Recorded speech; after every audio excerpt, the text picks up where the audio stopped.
as I was about to announce, the meeting is being recorded. So you can watch this back at a later date if you need to. We are taking questions live this evening. We'll do a little bit of housekeeping. So if you at any point get booted out for whatever reason, please just follow the same link back. You'll land in the lobby and one of us will let you in. You should have access to the chat question feature, and you can leave your little messages for us in there. LinkFairy, I think, is popping a message out with details on that. Um, I do have a special guest. Actually, I should probably introduce myself first in case we have new people. So, scattered. Um, for those of you who've not met me before, my name is Jo Southall. I am an independent occupational therapist and I specialise in self-management strategies for complex and long-term conditions. I do also live with hypermobile EDS, POTS, and various other chronic things. So it's a mix of life experience and professional stuff today. And my very special co-host can introduce themselves now. Hi, yes, my name is Kim Clayden. I am a solution-focused psychotherapist and clinical hypnotherapist. Like Joe, specializing in chronic health, long-term health conditions, and that kind of thing. With having the conditions myself, diagnosed with HEDS, POTS, a whole bunch of chronicies, comorbidities, as they call it. I say I like co-occurring conditions personally. Sounds much less horrible. Uh, and yeah, I specialize in working with people long-term health. It's more about, even though we're kind of working in mental health, we're helping with physical body as well because the mind and body are so linked. So helping with symptom management as well, even though we're doing mental health stuff. So hopefully it kind of makes sense. Yeah. So, Okay. oh yeah. So there is a little message in the chat from LinkFairy, who is here to find all of the things we randomly talk about with no notice whatsoever and pops them in for you all to view later. Um, Yes. please do message either of us with questions. I think we haven't got any come through immediately. So, I've got um, one. I've oh, got one. I've got one. okay, we'll dive right That in. was super fast. That was super fast. Okay, are we ready? So we have, do you have any tips on how to cope with external things you can't avoid, mean that you need to put in extra effort to take care of yourself mentally and physically while also reducing your capacity to do so? Do you want me to take that one to start with? Or... Yes, please. I'm just trying to get my head around it a little bit. Yeah. So, pacing and prioritizing are my key advice here. What I generally advise all of my patients and friends, clients, things like that to do is to exist permanently under your maximum capacity. Mm. So your everyday normal amount should leave you spare energy. If you are pushing yourself to the absolute limit all of the time, as soon as anything goes a little bit pear-shaped or you have a random extra commitment, you are immediately out of energy. If you exist slightly under your maximum, you give yourself a little bit of wiggle room. What you can then do is dip into that extra spare energy in the event of a crisis or an emergency or an appointment or whatever.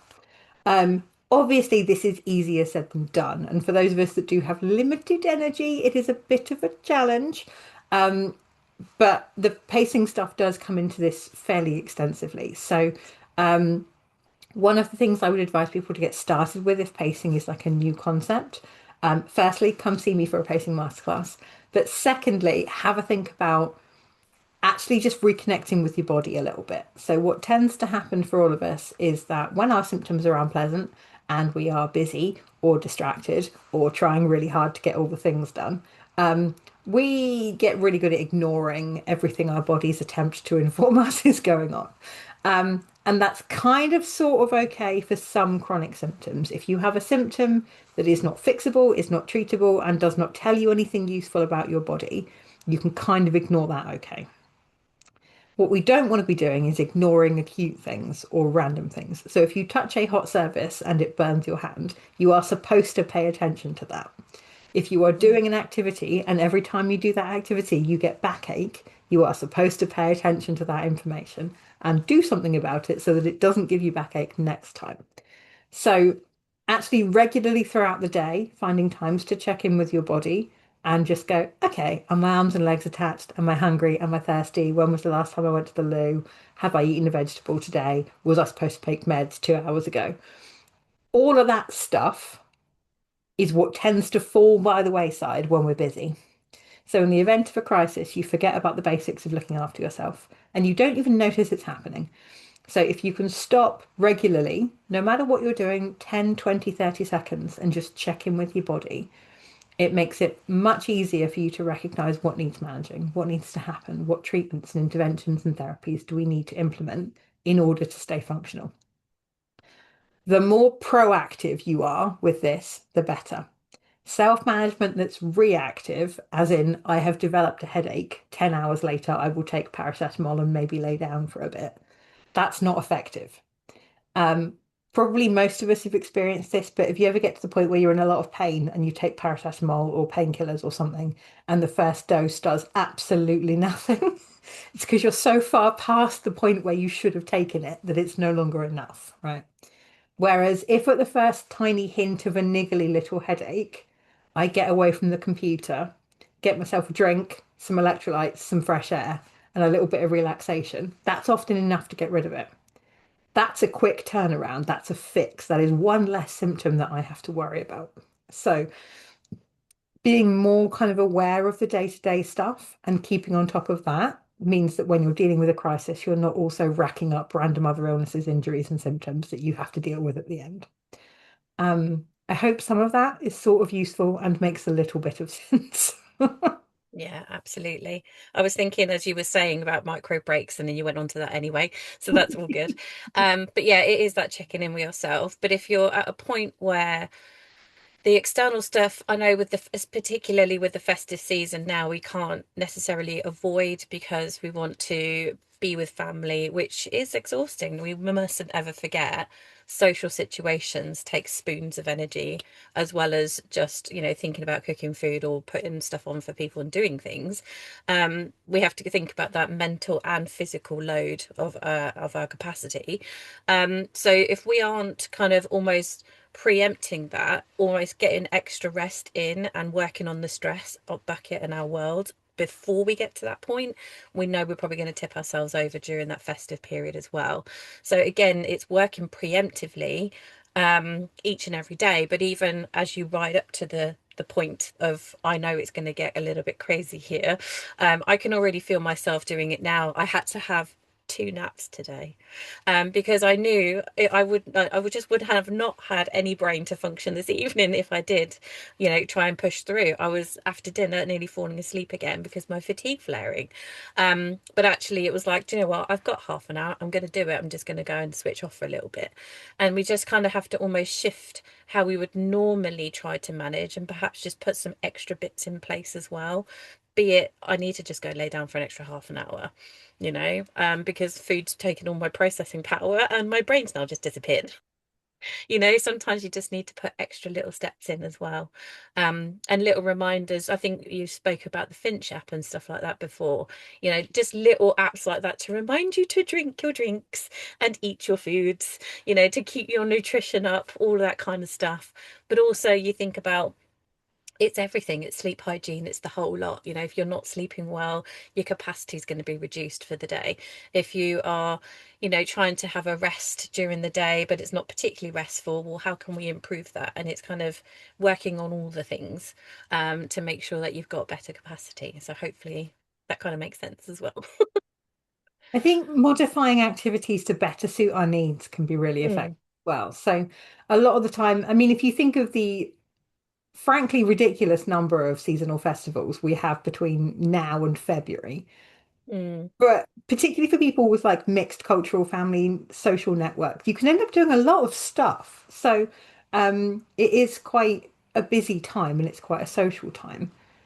The important thing in most of those is spending time with the people you care about. And you can spend time with people laying down. You can spend time with people Yes. in pajamas. You can spend time with I'd say people. gym jams, definitely. Do you know? So, my partner and I, winter solstice, we always have a fancy dinner, but we have a fancy dinner in a pillow fort in the living room. We literally turn the entire living room into a pillow fort. it's fabulous. And it means I can lay down the entire time. So I'm saving so much energy by not getting dressed up, by not being sat at a table, that I can actually enjoy the things that matter. So, um, cozy book nest type stuff. Be cozy, but be cozy with people, So it is a nice way um, to really start modifying activities to better suit our needs, and you will probably find that they better suit everyone's needs. Quite a lot of my friends really enjoy coming to pillow fort type evenings. They don't have long-term health conditions. They're just busy in their everyday lives, and being able to unwind and do nothing for a little bit whilst still getting the social benefits is actually really nice. So, you may find that modifying things ends up helping more than just you. And it actually, start a new family tradition. Have it as a pillow fort, have a pajama party or something. So, yeah, hopefully that's sort of useful. Do I we remember you saying about training your friends almost to expect to come and have? do the pillow fort thing, and actually I can imagine that they absolutely adore Yeah. just chilling out, movies and popcorn If I don't and just specify being dress together. code, the dress code is pajamas. Like, Nice. unless I tell you otherwise, expect to be comfortable. But yeah, it is. Why not? Why Yeah, not? Yeah. love it. Okay. I don't have any more questions You at the join moment. one. It's very Very cool. interesting. Oh, thank you, LinkFairy, for putting up about the Finch Care app. Yeah, it's just there are other apps out there, absolutely, as well. It's not that we're here to promote it or anything, it's just we use it and it's really sweet. And you grow your little buddy as you do your little tasks, that kind of thing. And it's very good for any sort of neurospicy brains as well, because it helps you give you a dopamine boost to do things and give you more motivation to do things as well. And that's particularly important to try and to have a routine. Even though, with neurospicy brains, we kind of almost need a routine, but don't want a routine because it's it's one of those things. We need a routine to function, but actually we thrive on spontaneity because that gives us more dopamine and makes us want to do more things. But we also do need a routine, otherwise we just forget to brush teeth or whatever, or drink drinks, that kind of stuff. So sometimes apps like that can be useful. And we're getting loves and laughs. So I'm guessing it's ringing true with people. Probably quite a few Excellent. people will feel the same way. One of the things I do with and I definitely don't have undiagnosed ADHD because, I wouldn't Mm. be able to relate to anything you're talking about there at all. One of the things I talk about with people actually is routine-ish. So you need a routine, you need some structure, but too much structure is inherently bad. We don't like that. So having routine that maybe like time blocks, but still gives you choices within that can be a nice compromise. So, as an example, if you know you've got like houseworky type jobs to do, don't block book yourself to be like washing up, laundry, etc. Because you'll get to the washing up stage, and the last thing you want to do is washing up. So, if you block yourself as miscellaneous housework time, look around and find something that is within your current energy level, something that needs doing, and something that you can fairly easily get your brain on board with. Whereas if you've got like an overly structured approach, and then you get to the time and you hate the thing, you end up doing nothing instead, and that's not productive. So the aim is to get you to do something that's vaguely productive in roughly the area that you've time blocked it, but you do have choices in the moment. And that approach seems to work fairly well for a lot of the people I work with. I think apps can be a really, really good thing because often modern life lends itself towards us all doing too many things at once. Like you want to be running a house, but also have a job, but also go to school, but also maybe do some other things. And then you've got a volunteering role, and then you like arts and crafts, and that takes up loads of time. Um, if there are bits of your life that you can automate, it frees up cognitive processing for the bits of your life that actually require brain power. So I'm about to start my master's dissertation. I work self-employed. In January, I'm going to have 5 students on placement. I will have reminders to remind myself to drink water. and to eat food and to take pills and to go to sleep because all of those things require a big chunk of my brain power. My brain is best suited towards doing my job, doing academic stuff, problem solving, teaching, etc. Those are the things I enjoy doing. Remembering to take multivitamins, that brings me no joy, you know? So an app can do that for me. And as long as I have some kind of smart device still working, I'll be fine. So it is, I think, really, really sensible to think about what you can offload out of your brain to make space for other stuff. And actually really thinking about where your energy is best spent. And this is a big part of like the pacing and prioritizing stuff. If you are um looking at like your whole household as a group, whether you live with friends or on your own or family or partners or whatever, what is the best use of your energy?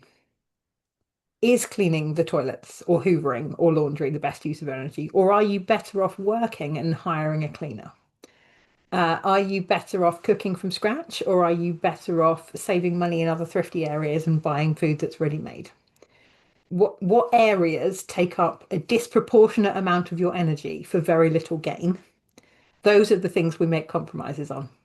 Whereas the things where you enjoy, the things that you get a lot of benefit from, the things that bring your life meaning, you make compromises in other areas so you can do those things. Those are the things we care about. So it might just be helpful to kind of put some of that in perspective. If you are having to make compromises about what goes, what stays, what you delegate, what you don't, um, particularly in times where there just isn't enough energy to go around. So yeah,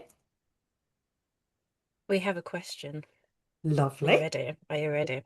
So I am a part-time wheelchair user due to OH, which I'm guessing is orthostatic. I'll put my teeth back in. Orthostatic hypertension, but really struggling with bending forward to reach for things in the kitchen. So I ended up standing more than I should. Do you have any tips on managing Christmas baking while sitting down, Joe? Oh, that's a fun one. Um, the first thing I would actually take it a step back. We'll not even think about kitchen stuff at all. Not even think about we are thinking about kitchen stuff. Forget the Christmas part. Think about the kitchen part. What are the things in your kitchen that you use most often and that you use in combination with each other? So, my first bit of advice for anyone who's struggling in the kitchen is to rearrange your kitchen to better suit your needs. Anything that you need regularly should be at the height where you use it or fairly close to that. And then try to group items in sensible areas. So for me, baking trays go directly under the oven because I can pick them out of the drawer and then they go straight on to the top of the hob. The kettle is above the fridge because I quite often want hot water and milk in the same situation. And having to walk across the kitchen to get one or the other is a waste of energy. So have a think about what you're doing. Does that all go together, as an example? Um, so if you're baking in particular, I don't bake often, so I actually have a baking trolley that goes away, and then I get the whole trolley out when I'm baking. So I've got all of the ingredients, bowls, pans, stand mixer in one thing. And then it can leave the kitchen completely and come back. So that kind of approach works well for me because it means that I don't then have to get out 20 individual little items and I'm not chasing around the whole kitchen trying to find chocolate chips versus something else that's all in different areas. So if you're doing a lot of baking in the festive season, have a think about where you're storing all of that stuff. Is it all together in one place? Is it at a sensible height? And then make yourself somewhere where you can sit and do it properly. So um, if you've got a uh, like kitchen table, that'd be brilliant. Put it all on the kitchen table, leave it all on the kitchen table, sorted, tidy, but tucked away until you're done with all of the baking. If you don't have a kitchen table, you can sometimes sort of cheat that by making knockoff wheelchair accessible pull-out counters. And the way you do that is to open your cutlery drawer and then put a chopping board on top of it. And you've basically got a pull-out table. It won't be the sturdiest, but it will be better than nothing. Um, that kind of thing sometimes helps in terms of giving you like a different workspace to think about.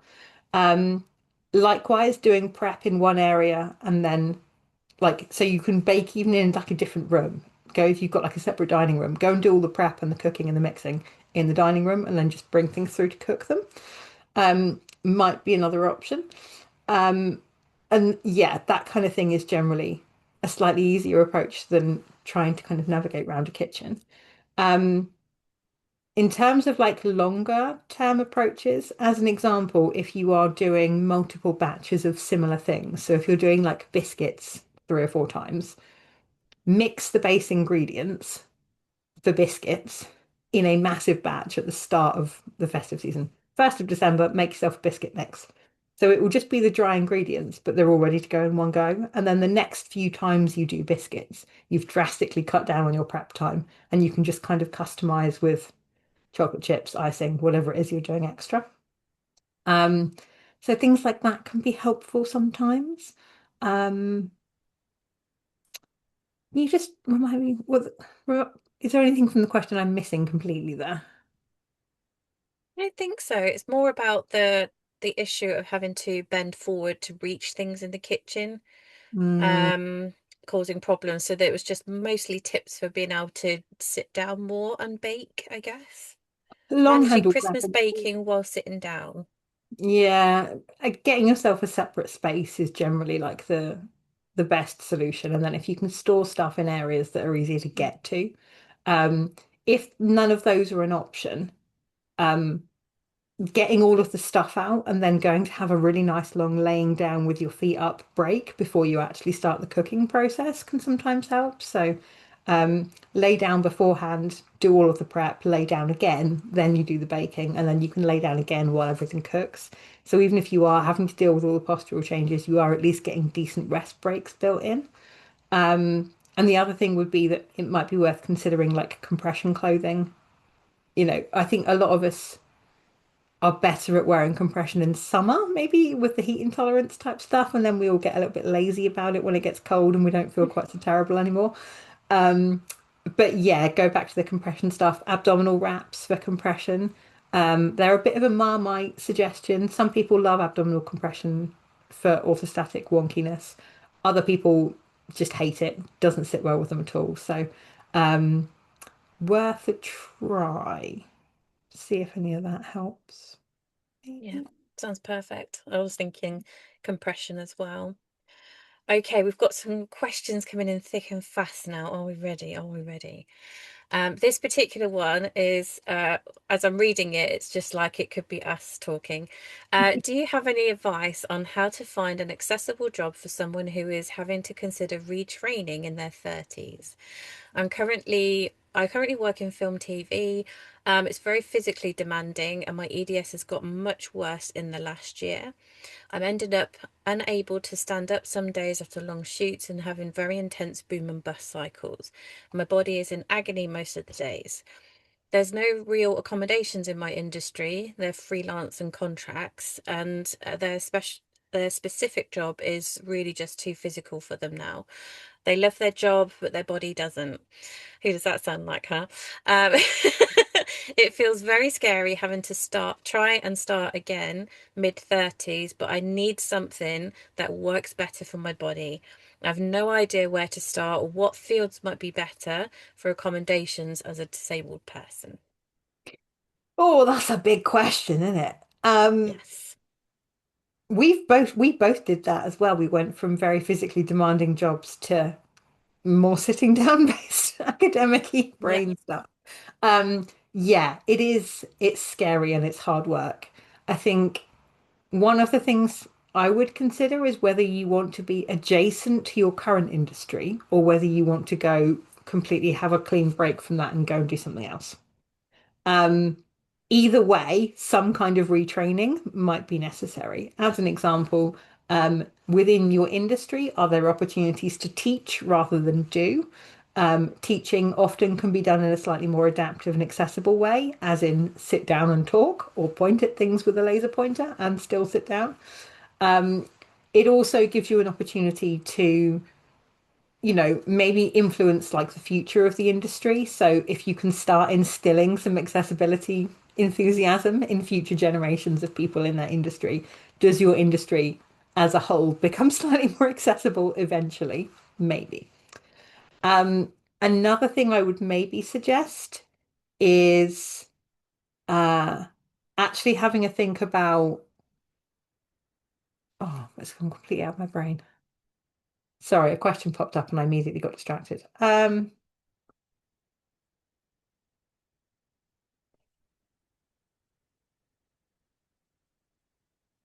Oh my gosh, that's ridiculous. No, I had a really great thought and it's gone. It'll come back to me at some point. Yeah. Um, but yeah, basically, if you do decide to stay within the industry, oh, that was it. Companies within industries that specialize in disability content tend to be more accessible to work for. So if you're looking at an industry where there is like an accessibility thing that's like a separate standalone thing, or if you've got programming or media designed to reach disabled audiences, the production teams for that content will be inherently more accessible because of the high numbers of disabled people working in that area. It may be worth considering things like mobility aids, whether, wheelchair use at work is a sensible thing to try, whether even just having like wheelie office chairs with the option to put your feet up might be sensible. Likewise, whether you can get other people to do the running around bit and you can be in more of a supervisory role. So sometimes actually moving up the career ladder makes a job more accessible because the more people who are working beneath you, the more you can spread the manual labor parts of your job onto your minions. Um, so, there's a few things to consider there. If you do decide that you want a complete clean break and you want a whole new industry, what interests you? What opportunities are available locally? Do you want to retrain or do you want to go into a job? Do you have any, opportunities to go and have work study days? Can you go to universities and find out what courses are on? Can you get tours of different options, like for people that are recruiting?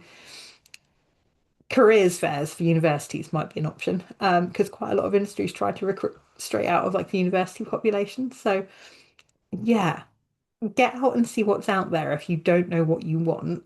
If you don't know what you want at all, find something easy that pays the bills, but then keep looking, Yeah. I guess would be my top bit of advice. And if you are at the point where you're really, really struggling, disability benefit is there for a reason, and it can help cover the financial shortfall while you're attempting to retrain, move on to different things, etc. Or Yeah. like myself, would allow you to work reduced hours, but still have like enough money to live off comfortably. Um, yeah. Any other tips? You've just covered the whole shebang there, I think, but you have had a thank you, really helpful response. So it was a huge, huge help. Thank you.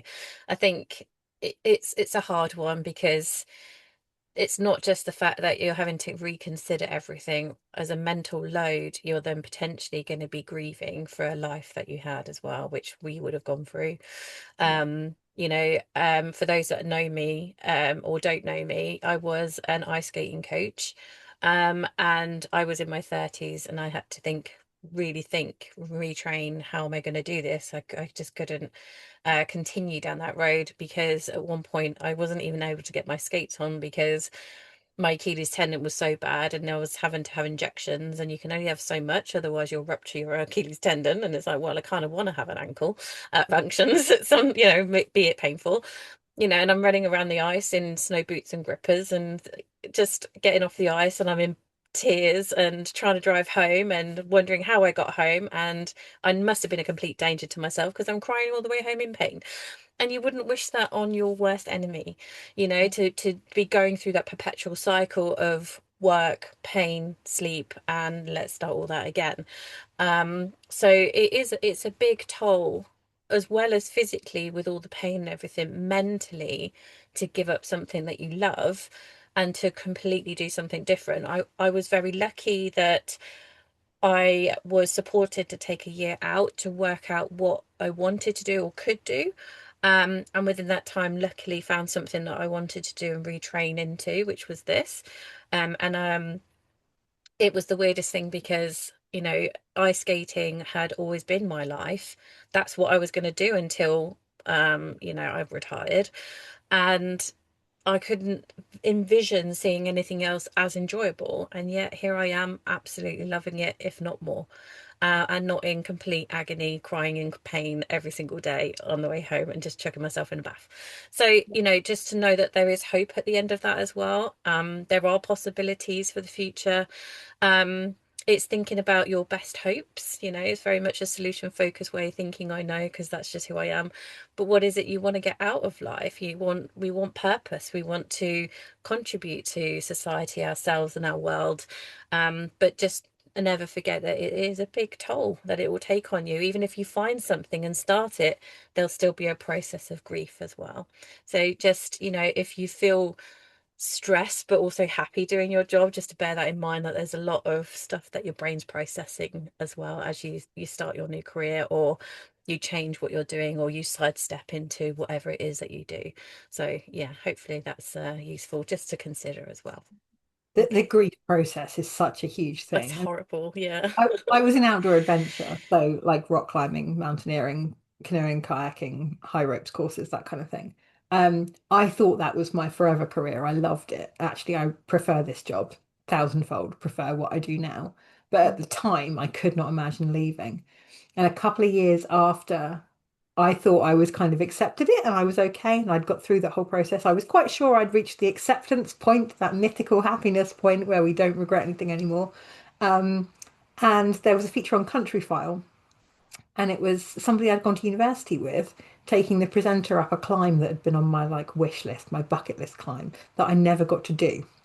And I just burst into tears watching Country File and like sobbed my eyes out for like half an hour. Yeah. And it felt really ridiculous afterwards because I was like, I'm happy. I don't know why I'm so, upset about that, but feelings don't always make sense. So just don't put too much Yeah. pressure on yourself to kind of understand how you're feeling because sometimes there isn't any logic to it. You just need to feel your feels and have a sulk and a Yeah. cry about it, and that's okay if that's what you need. Absolutely. So hopefully that was helpful. I know it's a big thing. Um, and yeah, it is a lot. So just time, it's just time. Time will help eventually. It's just, I know it's a lot when you've worked so hard towards something. I was 9 when we started and Mm. eventually qualified at 17, 18, something like that. And it's like, well, it feels like all of that's just, what was the point, But actually, I had fun at the time, and I have to take that away from that, that all of the stuff and the people I impacted during that time, same for you, all those people that you helped doing what you did, Joe, all of the fun stuff. And, you have to kind of take that with you. Like you did the thing, but, all of that joy is coming with me, and I'll never forget those really cool times. They will stay with you forever. Okay, so have you got questions? Because I've got lots kind I've of got like one. pinging up here. You go on with the next one. Yeah. Okay. So this one's kind of in three parts, but it is, I think, one question. So, how do you convince your family and or partner to reorganize the house and move things about?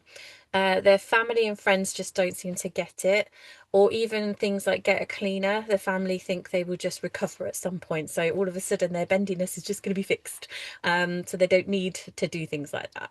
Have you got any tips on that, please?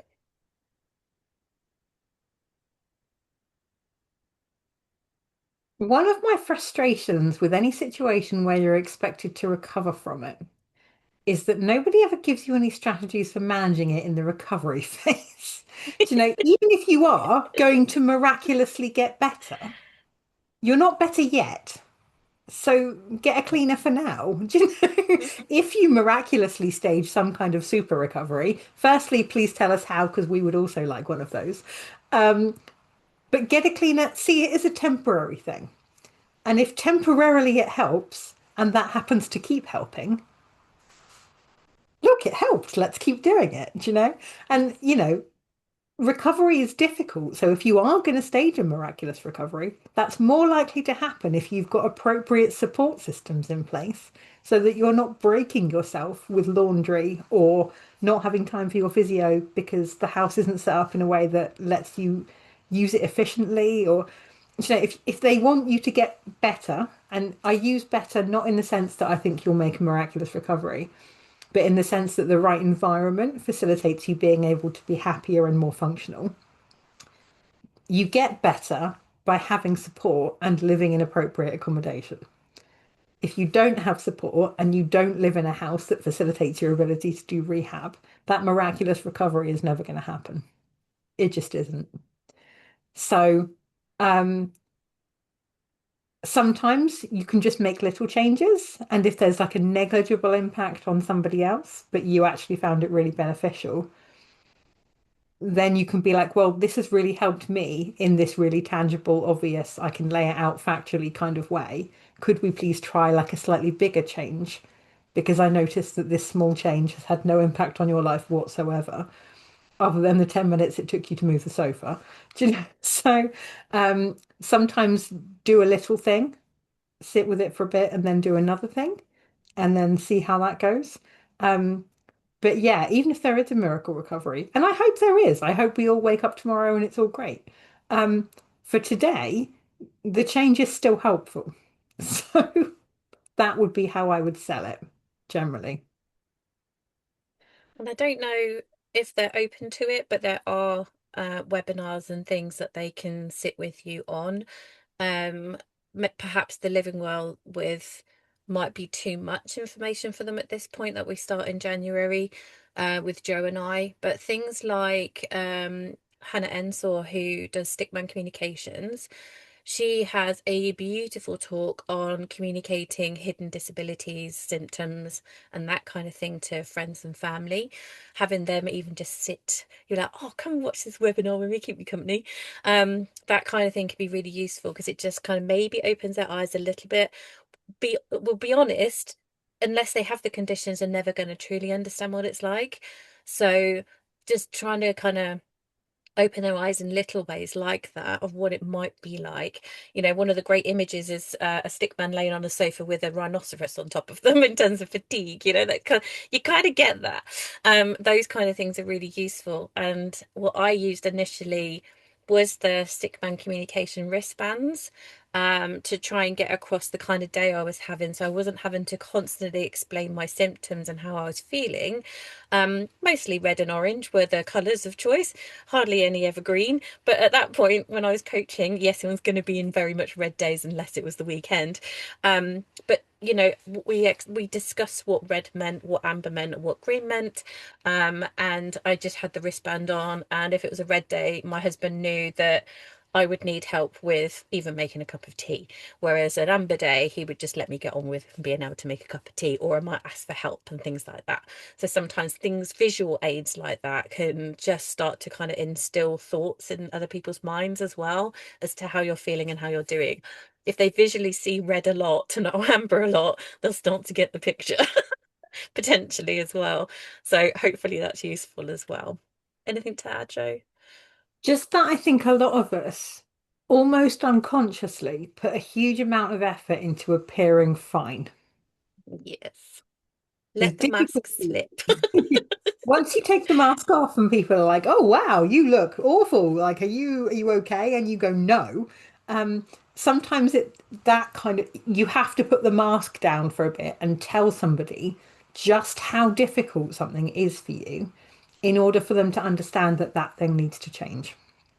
Yeah. So, and actually it doesn't have to be like the whole I'm going to talk about how depressing my pain is all the time kind of thing. But if you're really trying to get a point across, to be able to explain that every single time you do laundry, this is how you feel and what you hope the change will generate.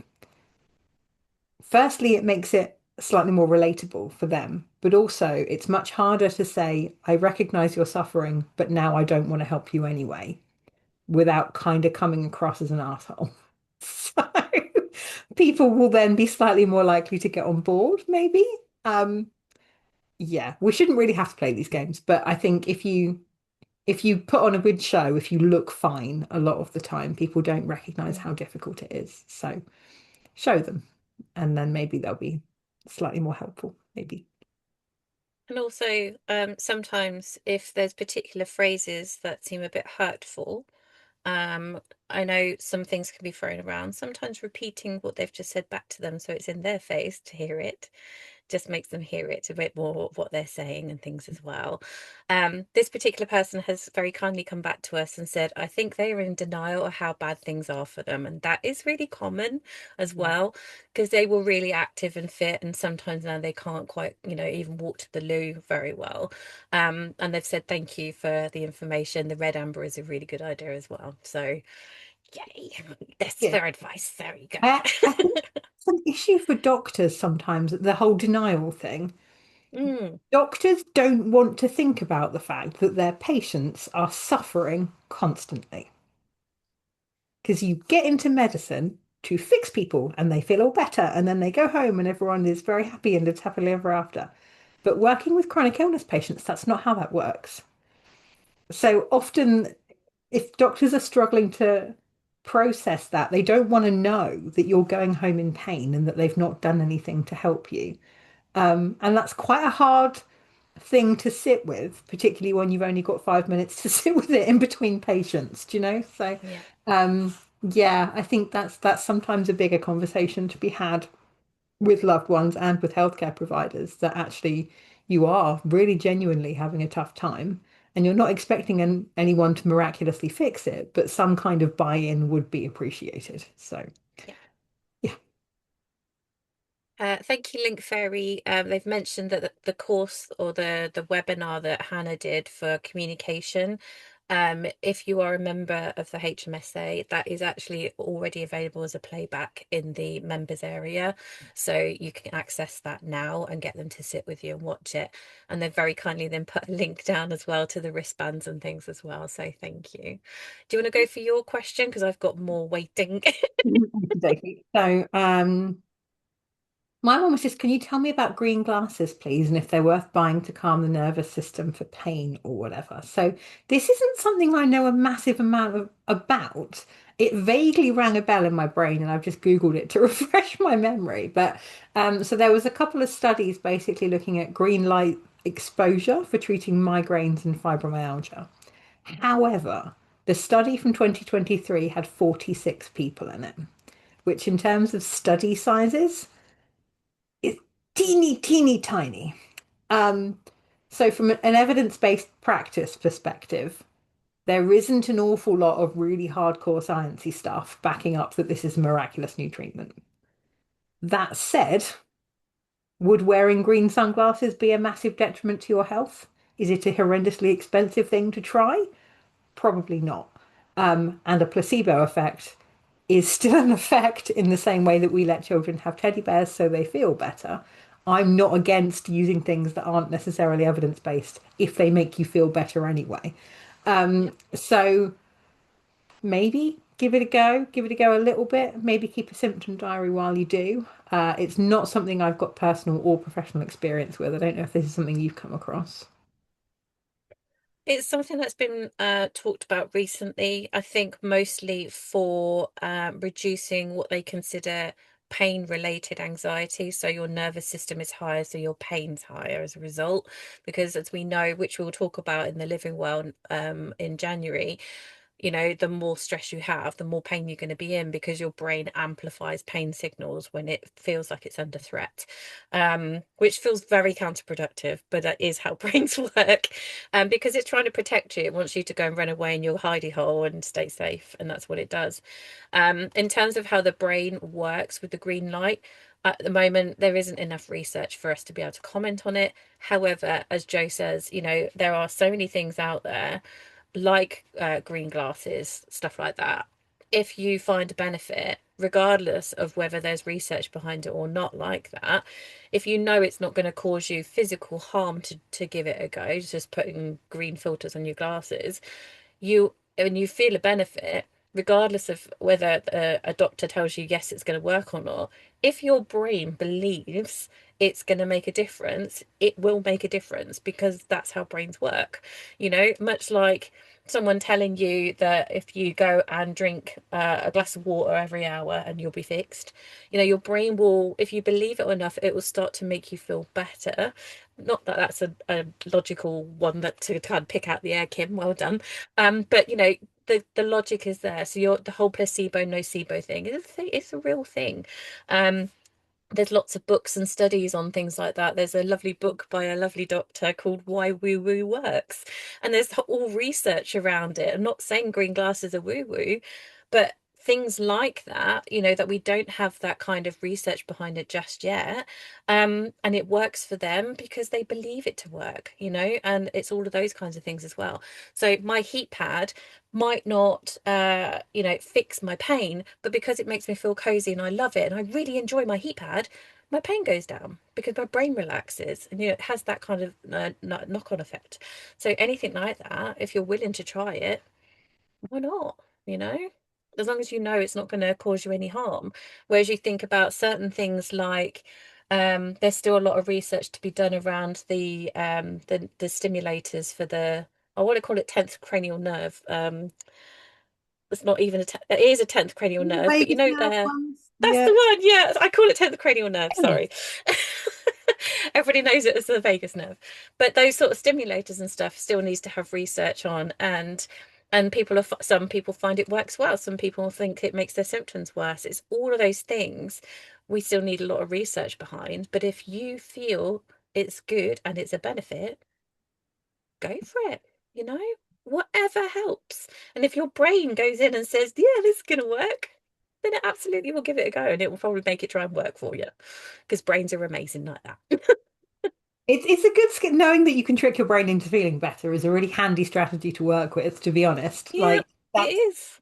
and in terms of risk, things like painkillers, we know there are risks. There are very well documented risks. So if there's a potential risk associated with alternative stuff versus a very definitive evidence-based proven risk associated with what your GP can give you, maybe risk analysis is something we can be a little bit more flexible on in terms of long-term coping strategies. Do you know? Yes. But you do need to be able to look at a situation and go, well, what are the benefits? What are the potential drawbacks? If you are going to try something new, try this much of it. And if it goes wrong, it only goes this much wrong.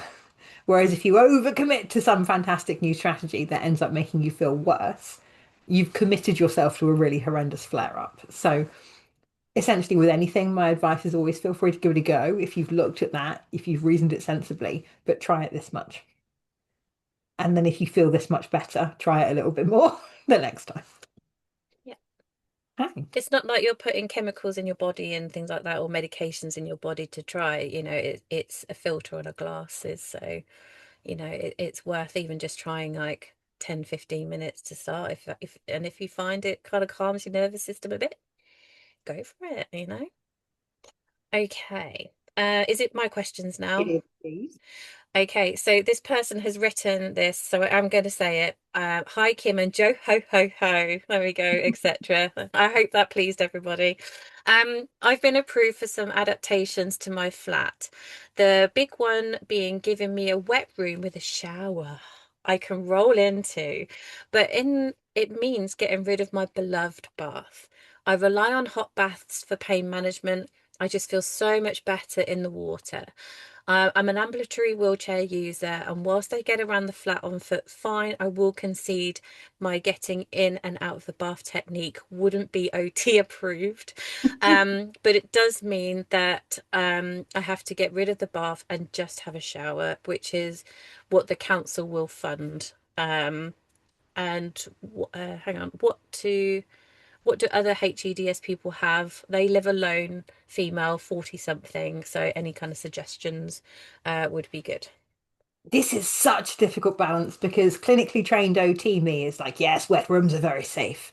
Me, who happily spends 2 hours in a bath with enough Epsom salts to rival the Dead Sea, would not willingly give up my bath for love nor money. Um, Yeah, it is a difficult one. And again, a lot of this stuff comes down to risk assessment. So is the risk of you having a pain flare up from not having a bath a greater risk than you having a bit of a mishap and ending up in a heap on the floor? That's the analysis we're looking at. So the fall is probably going to be a more dangerous risk, but is it a less common one? Versus the flare up being something that's more likely to happen more often, but could be managed with heat pads, weighted blankets, trips to the spa, whatever other miracle solutions we can come up with.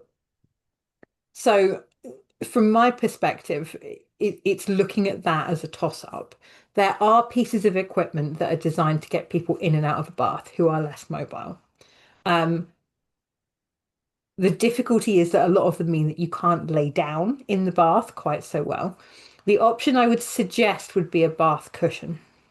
So a bath cushion, I don't know, yeah, if fellow millennials will probably remember these, but do you remember like the inflatable armchairs we were obsessed with as kids? Yeah. Hmm. It's basically a bath version of that on a pump.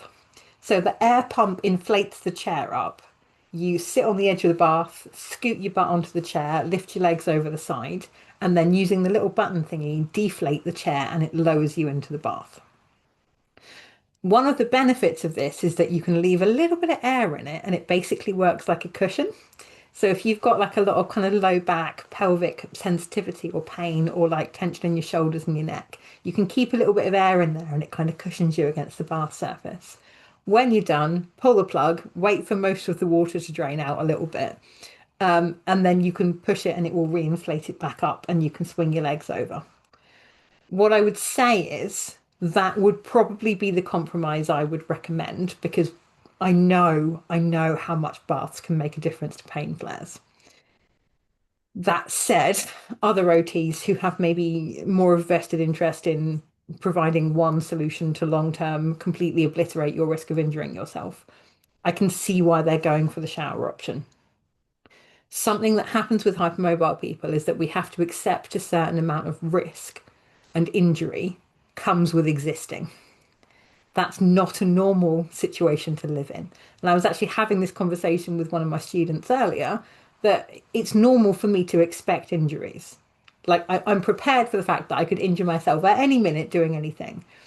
So because of that, I get a little bit blasé about risk, but I'm very hot on like choice and that kind of thing. Whereas for most healthcare professionals, removing all risk is the default thought process. So I think it would be worth having this conversation with your OT about actually, although they're trying to prevent you from injuring yourself, that's not a winning option. Do you know, they're never going to be able to get rid of the risk of injury.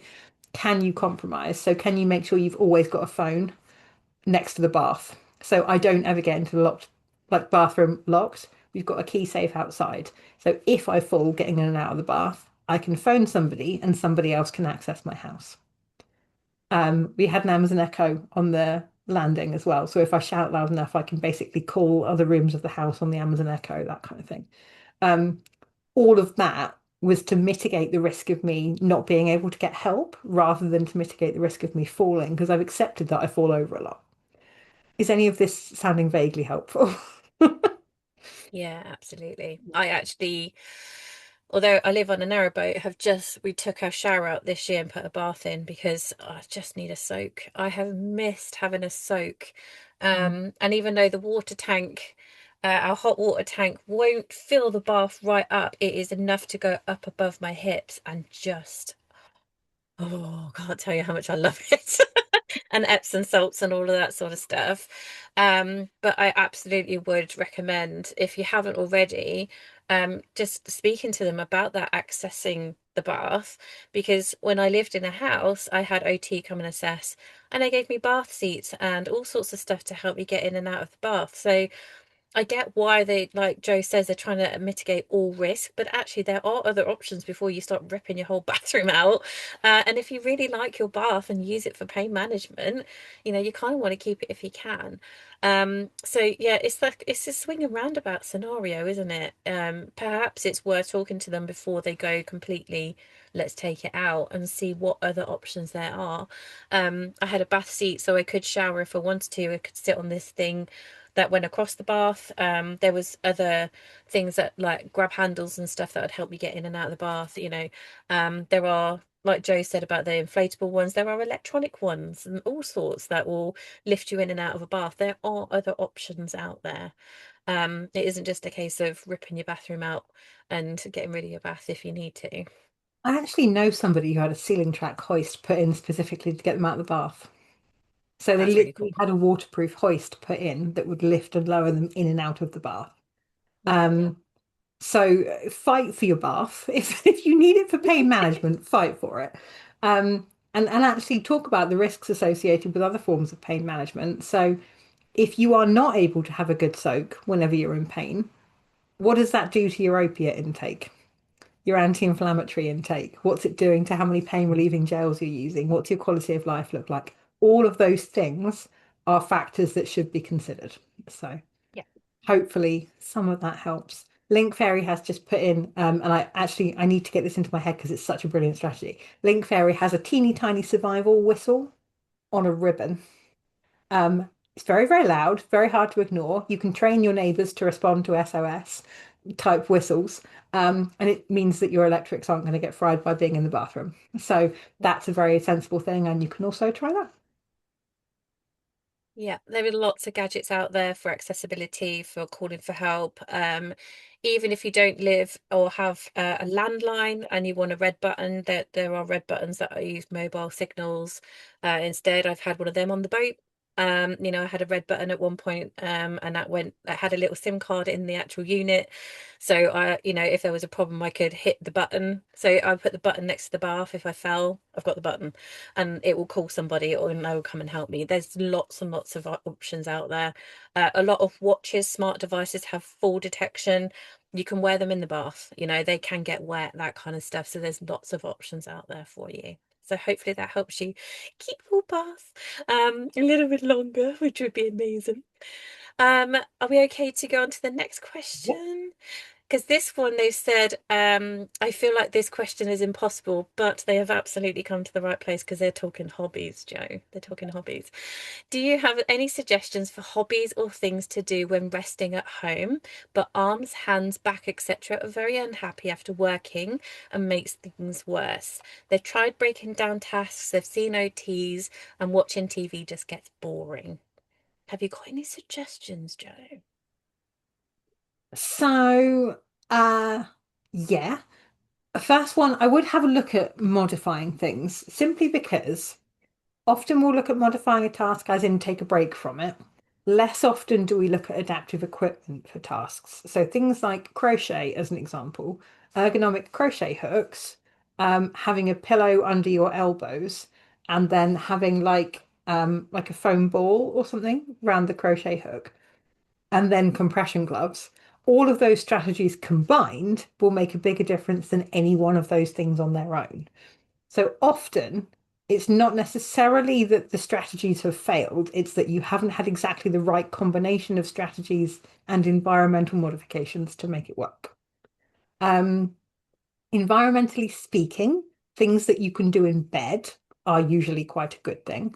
So I'm in bed right now. My office is a bed with a desk over it. And then the desk is angle adjustable. So I can tilt the desk up and I can lay down a bit more, but I can keep doing work. This also works brilliantly for computer-based stuff. There are computer-based options, and I'm trialing some AI-based ones now. But there's a program called Dragon Naturally Speaking. It is expensive, but it is available via student finance and access to work. Um, it allows you to control your entire computer by voice, and I'm talking moving the cursor, clicking on things, opening websites, all of it by voice, completely hands-free. Yeah. Um, so things like that would allow you to do like online forums, social media, like doom scrolling, solitaire, like games like that, that kind of thing.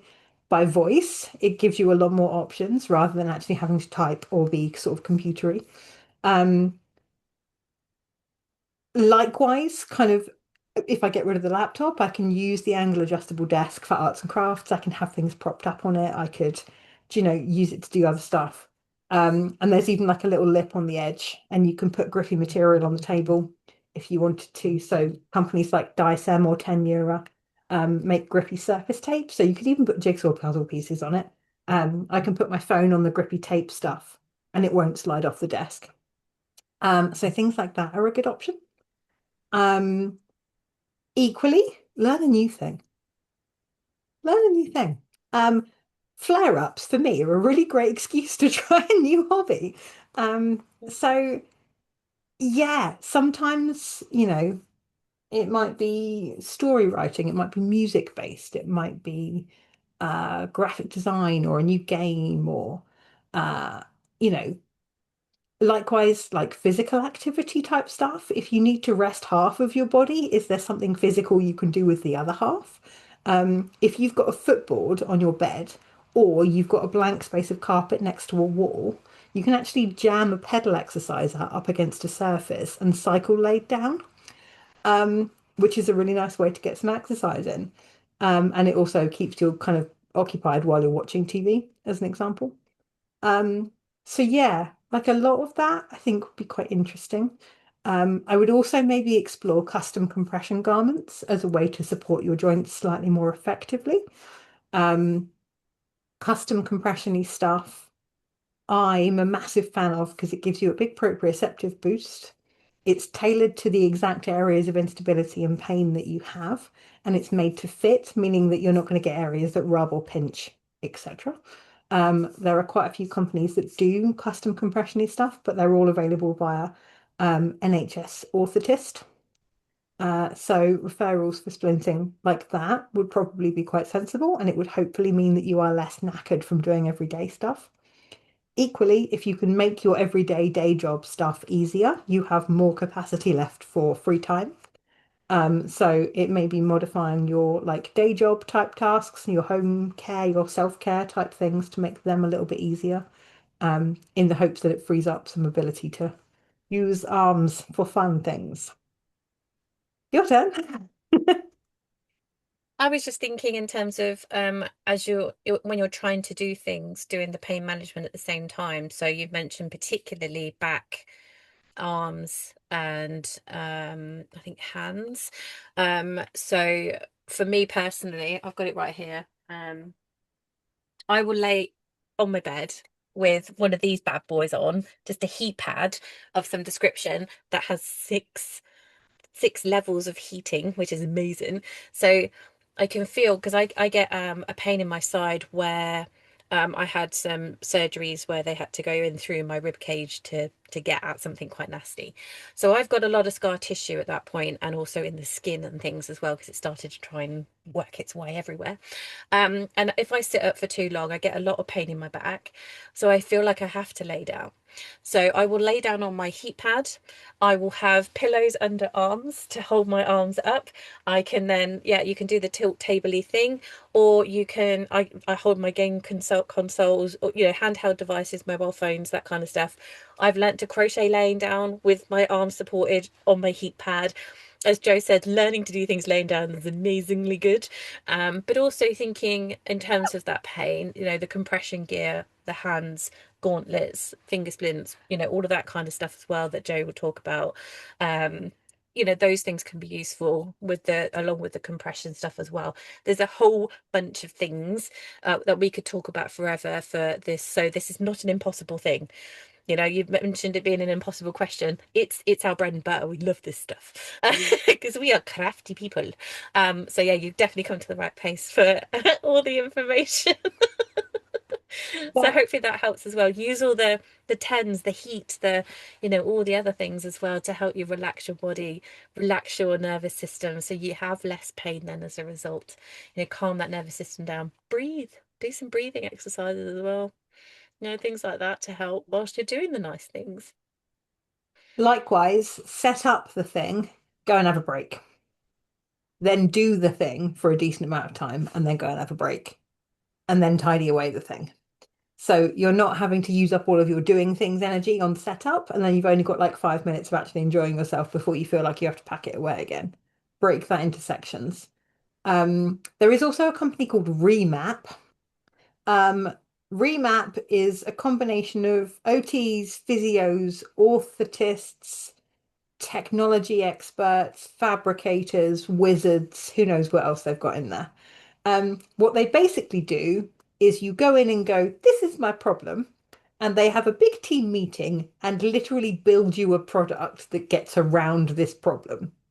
Um, Oh, my favorite one they've made so far, the things where you put a tennis ball in it and you throw it with the stick thing for like yes. dogs, yeah. Yeah. They've got on their Facebook page a picture of a powered automated one of them they mounted on somebody's power chair. Right. That That's whole company is incredible. it's fantastic. So Remap are definitely worth checking out if particularly if you have a hobby you're not willing to give up on, but you have yet to find a solution for. Remap can probably make you something out of technology wizardry that revolutionizes how that thing is done. So definitely give them a follow. But if you've got a specific thing in mind, feel free to drop us a question, drop me a message, see if I can come up with a solution there as well. Yeah, absolutely. Yeah. The we've had a, oh, could you tell me what pad I use? Um, this one, look, and I know we're all thinking about finances and stuff, and particularly with having heating on and stuff this time of year, we're already kind of like trying to think about pennies and electric. This particular one I actually just got from Lidl. I see things in the middle of Lidl. I'm just one of those people. I love a bit of a middle aisle me. You can get these from all sorts of places, Amazon and places. But the main thing that got it for me, because we are, thanks for the laughing. Uh, the main thing for me, because I live mostly off grid, so I have to think about power consumption, and I have to think about having low energy drawing and things like that. So that's why we went for this one as well. It only pulls 100 watts. It is incredible and it is so, so warm. This one's actually called Sensiplast. And it is machine washable as well. It's amazing. Extra soft fabric apparently, but it doesn't pull much power at all, and that's why I really liked it. And it has got the 6 heat settings as well. Not everybody likes the whole kind of goes around the neck thing. And what I will say is I will very briefly put it around the neck to get myself into position. Then I will undo it and get the pillows in the right place so it's then round my neck really nicely and then not going with like that with the Velcro. So once all the pillars are in place, undo and then snuggle in. Fabulous. Love it. Okay, I still got a couple more questions. One's quite a biggie. Are you okay for time, Joe? Yeah, I'm all right. Yeah, yeah. So this one is okay. Bear with me on this one, because it takes me a while for my brain and words that gets to an hour of sitting up and my pots kicks in and words start to kind of wiggle on the page for me. So I'm very recently diagnosed with HEDS and fibro after a lifetime of unexplained issues, with more tests and referrals on the way, but waiting for everything to happen. And I'm feeling overwhelmed with information. My physical and mental health are nosediving. Also in the neurospicy brain brigade and having poor judgment over what exactly my body is feeling and needs. We feel you. Struggling with all the options out there in terms of home aids, body bracing, etc. Do you have any advice where to start with accessing the kind of aids I need to support myself in this limbo period, waiting for clinical outcomes? Is it reasonable to self-refer to an OT at this stage, or should I wait for diagnostics, MRIs to get a fuller picture? Do it now. Do it now. Definitely One do of it the now. things I like about being an occupational therapist is that I don't ever work based on somebody's diagnosis. It's always based on symptoms and their functional impact. So I've worked with people who don't have a diagnosis at all and may not ever get one. It doesn't matter. The key priority is what is currently stopping you from doing the things you want to do and need to do, and how can we work around that slash rehabilitate you to the point where you can get it done. So don't wait, do it.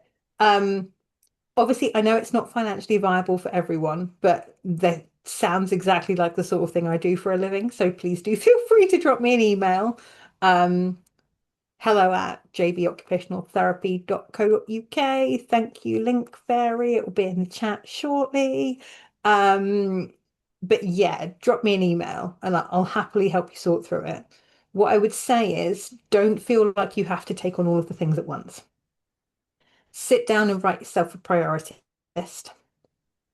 Um, what's the thing? If there was a miracle solution to one of the problems tomorrow, what would be the thing you chose to get rid of? Focus on getting that diagnosed, understood, and treated. Everything else can wait. Just it's okay to do things one at a time. If you've been living with a lifetime of symptoms for your entire life, you can continue to do so for 6 months if it means you can pace things out and preserve your sanity just a little bit. Um, every specialist everywhere thinks their own specialism is the most important thing. What matters is what's the most important thing for you right now. That's the thing you focus on. Equally, it's totally okay to go to your GP and just go, these are the 5,000 things that are currently going on. Please help me prioritize. You're not expected to know how to do that with no training or experience or expertise or input from anyone. It's okay to go in and just say, look, I've got too many things, please help. Um, so too many things, please help. Um, Pacing would be my piece of advice. If you learn only one thing in the next 10 years of your life, learn to pace because it's the thing that I'm most passionate about teaching. And I'm most passionate about teaching it is because it's made the biggest difference to myself and to pretty much everyone I've ever worked with. It is the thing that will save you from burnout.